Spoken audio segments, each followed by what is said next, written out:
Majiko or Samurai Girls is a harem anime released back in fall of 2011. And again, this is one of those shows that tries to reenact history in modern time, namely the country at war period.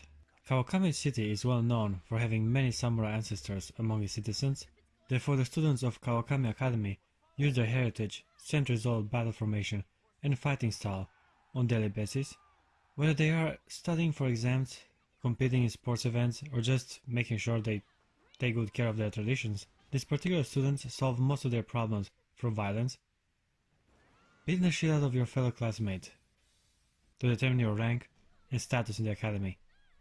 Sounds like a pretty sweet deal to me. They even use weapons, which is pretty dangerous, I might add. But hey, when I get to witness teenage girls with huge tits fly in the air and use fire and ice as a technique to stop the opponent, I kinda space out and simply accepted the madness presented on the screen.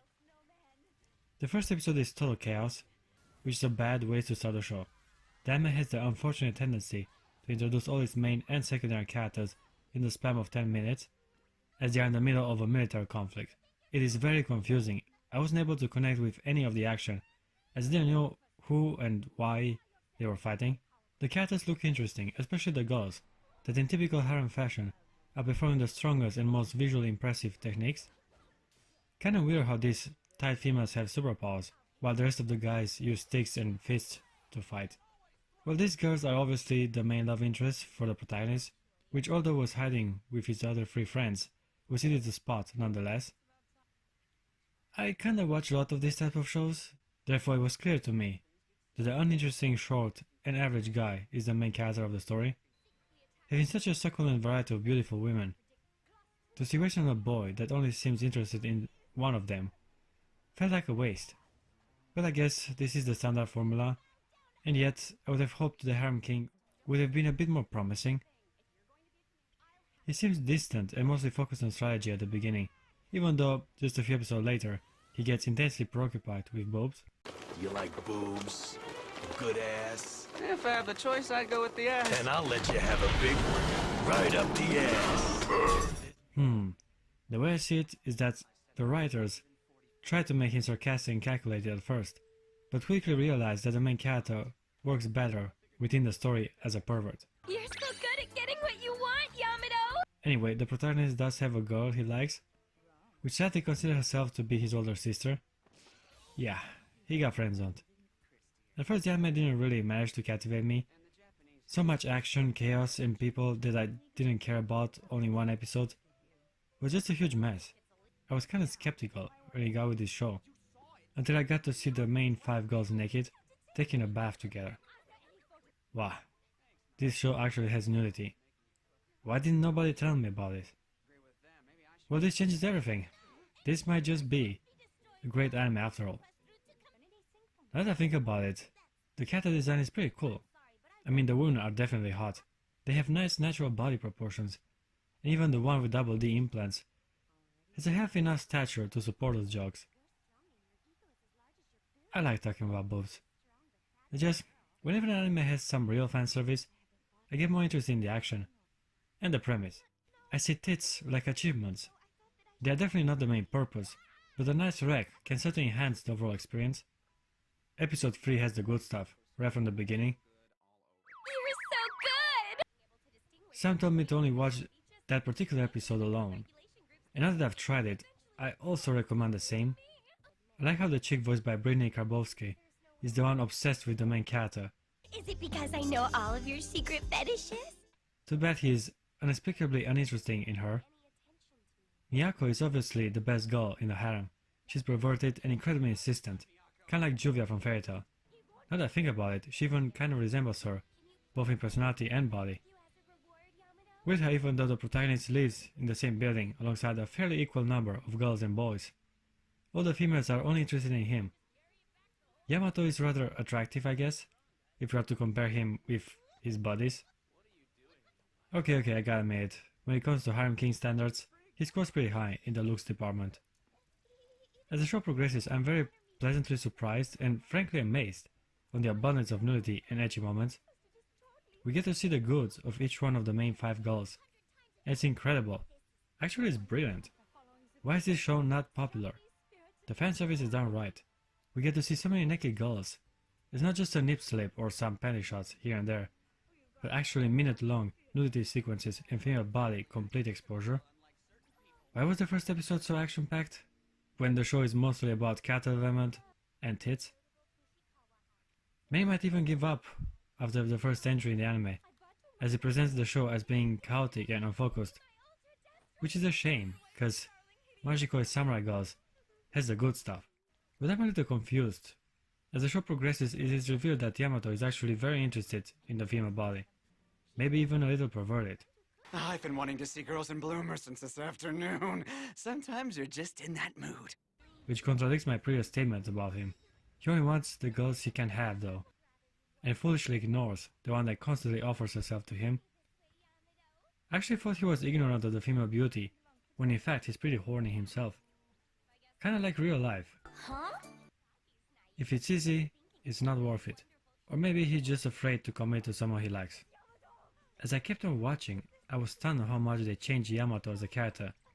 He started as a calm introvert and now he changed to a total badass Yeah. that is way too secure of his masculinity. Show me your manliness! All right then.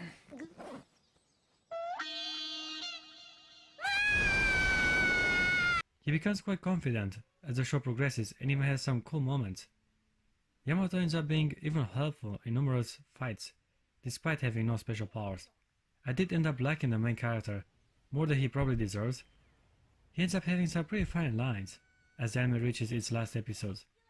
What I appreciate the most about the main character is the casual way he communicates with the women around him.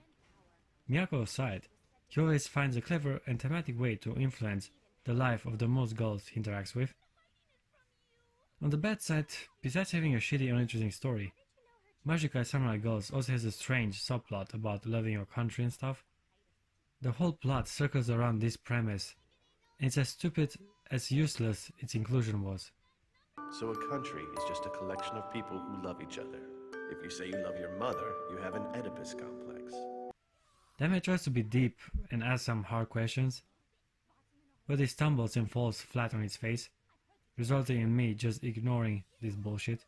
I just enjoy the fights for their visual spectacle, regardless of their confusing motivations. Which brings me back to briefly talk about the story, or however you might call this madness. There are 5 or sometimes 6 girls that love some guy and fight against bad girls that want to blow up the city. And the main character gets into a robot to have a mecha fight in the last episode. Combine that with an underwhelming and frankly stupid ending, and you get yourself a big mess. Despite all that, I thoroughly enjoyed the show. I mainly concentrate on the visual spectacle and the numerous entertaining characters, which brings me to the selling point of this travesty, the girls from the harem. Let's start the list with Momoyo Kawakami, often referred as Big Sister by some girls and sometimes even the main character. At the beginning of the show, she's the one that Yamato wants to impress. So why the hell aren't you here for me right now?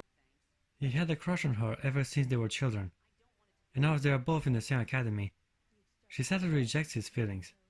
Momoyo is a complete badass on the battlefield. Many consider her to be the strongest, and she definitely enjoys crushing the competition. Momoyo has even gotten to the point where no one poses a challenge for her anymore, which leaves her frustrated and wandering for easy prey to release her anger.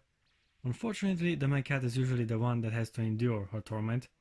She's also regarded to be the most beautiful girl in both Kawakami Academy and City, probably because of her huge boobs. As if she wasn't hot enough, the show also has her interested in both male and female students. You're cute. Want to get a cup of tea? Sure. Then it's decided. I won't let you sleep tonight. Yeah, she is bisexual. Momoyo often flirts with other girls, which at first came out of nowhere, but later on she got pretty consistent with her preferences. Next girl on the list is my personal favorite, the already introduced Miyako Shina. She's madly in love with Yamato ever since they were kids. While Momoyo is cold and constantly rejects the protagonist, Miyako is always looking for an opportunity to grab his attention.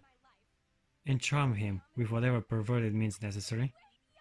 She's very persistent in her attempts to go all the way with the main character, which results in some spicy, edgy moments. Episode 3, my friends. Episode 3.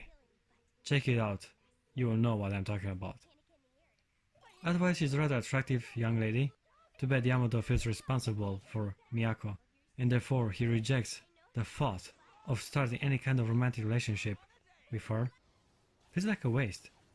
Miyako has tenacity, confidence and determination, good qualities in a woman, but I guess she will have to conform to being a waifu for the moment. Christine Frederick is a transfer student from Germany that acts clueless to most Japanese customs. She has this over-the-top German accent, which immediately reminds me of Laura from Infinite Stratos. Never in my wildest dreams imagined that I'd be able to carry the shrine myself. I approve of this. I have decided that I am going to make you my bride. That is final, and I will not accept any objections from you. Christina has a strong sense of justice and is rather innocent and sensitive despite her tough exterior. As a fine contrast to Christine, we have Yuki Mayuzumi. She's a first-year transfer student that's extremely shy and indecisive. She regularly talks to a small horse-shaped phone strap, which basically embodies her confrontational side. Kinda like how Yoshura from Data Live used to speak her mind through the puppet. I found her clumsiness and shy behavior was kinda hot. I like timid chicks, especially when they are secretly perverted. Last girl from the harem is Kazuko Kawakami. She's Momoyo's younger stepsister, and people associate her with a dog for some reason. Probably because of her permanent cheerful personality and eagerness to accomplish her goals. She's a hard worker and a very honest girl. While technically not part of the harem, I would also like to mention one last girl before I come to a close. Kokoro Fujikawa is the spoiled princess archetype and a determined rival to Yamato. I like how childish she acts whenever she loses a fight. How can a hick like you dodge me? A whole segment is dedicated to her, as Kokoro develops a crush on the main character and spends a great deal of time trying to seduce him. It is funny how clumsy and out of touch she is in interacting with a boy she likes. Okay guys, I give Maji Samurai Girls a 7.2 out of 10. I went as far as I could with my rating. I really enjoyed the show. It's just, it has so many flaws in nearly every possible aspect that I couldn't bring myself to go higher. My face is in these magazines, so that way when you do what you do with them, you'll be with me.